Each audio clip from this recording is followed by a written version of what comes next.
श्री स्वामी समर्थ मित्रांनो, मी आचल स्वागत करते तुमचं माझ्या सेकंड ब्लॉगमध्ये। सायंकाळ झाली होती आणि माझे अहो पण ऑफिसमधून घरी आले। येता येता ते बोलले की आज खूप भूक लागली, छान स्वयंपाक बनव असं त्यांनी म्हटलं आणि मी विचारच करत बसले। जसं मला विचार येतो की रोज भाजीला काय बनवू, तसं तुम्हाला पण येतो का? जर सेम तुम्हाला विचार येत असेल तर मला नक्की कमेंट करून सांगा। हे सिच्युएशन फक्त मॅरिड वुमनच समजू शकतात। असो, ते झालं आणि मग विचार करत होते आणि त्यांना विचारलं, सांगा तुम्हीच काय भाजीला बनवू? तर ते बोलले, तुला आवडेल ते बनव। म्हटलं मी बनवलं तर तुम्हाला आवडणार नाही। आणखी विचारलं त्यांना, सांगा ना काय बनवू? ते बोलले, घरी वांग्याचं तर असेलच ना?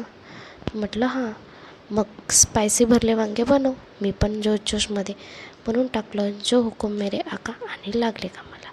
किचनमध्ये आले, छान डाळ भातसाठी छान डाळ आणि तांदूळ वॉश करून घेतले आणि जे पीठ होतं पोळ्यांसाठी ते मळून घेतलं आणि मग ते झालं। थोडंसं बेसिक जे वांग्याच्या भाजीची तयारी होती ते वगैरे करून घेतलं। तेवढ्यातच कुकर वगैरे छान झाला।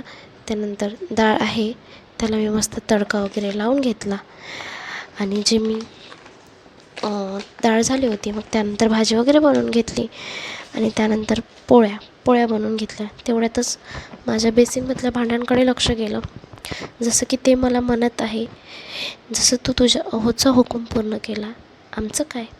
मी थोडा वेळ टाईम विचारच करत बसले आणि म्हटलं, थांबा तुमचा पण हुकूम पूर्ण करते, आणि लागली त्यांचा हुकूम पूर्ण करण्याच्या कामाला। छान गॅस ओटा वगैरे साफ करून घेतला, सगळे बेसिंगमधले भांडे वगैरे स्वच्छ केले, बेसिंग वगैरे घासून घेतलं छान, आणि त्यानंतर घराला झाडू वगैरे लावून घेतला, पूर्ण घर क्लीन करून घेतलं आणि जे थोडेफार कपडे सुकत घातले होते मी ते पण घडी करून घेतले। त्याचा ब्लॉग मी करायला विसरून गेले।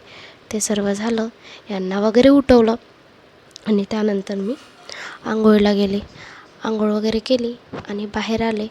त्यानंतर छान दिवाबत्ती वगैरे करून घेतली आणि असा होता माझा दिवस। तुम्हाला जर माझा ब्लॉग आवडला असेल तर नक्की कमेंट करा आणि लाईक आणि शेअर करायला विसरू नका। जर तुम्हाला माझे असे छान ब्लॉग बघायचे असतील तर मला नक्की सबस्क्राईब करा। बाय।